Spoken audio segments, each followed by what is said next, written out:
तो जैसे कृष्णा। तो आज का क्वेश्चन है, two vectors of equal magnitude have a resultant equal to either of them in magnitude, the angle between them is. तो देखिए जो क्वेश्चन कह रहा है two vectors of equal magnitude, मतलब जो दो वेक्टर हैं, दो वेक्टर की बात कर रहा है, दो वेक्टर हैं वो उनका मैग्नीट्यूड सेम है। जैसे मान लीजिए इसका मैग्नीट्यूड b है, इस वेक्टर का भी मैग्नीट्यूड b है। Two vectors of equal magnitude, उनका जो रिजल्टेंट है have a resultant equal to either of them in magnitude. बोल रहा है जो रिजल्टेंट है किसी एक के बराबर है, किसी एक का जो मैग्नीट्यूड है उसके बराबर है।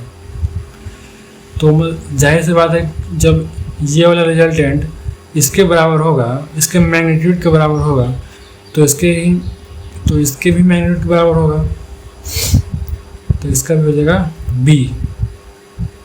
देखिए क्वेश्चन में ही लिखा हुआ है resultant equal to either of them in magnitude. जो इनका रिजल्टेंट है किसी एक के मैग्नीट्यूड के इक्वल है, तो इसका मैग्नीट्यूड b, तो इसका भी हो जाएगा b।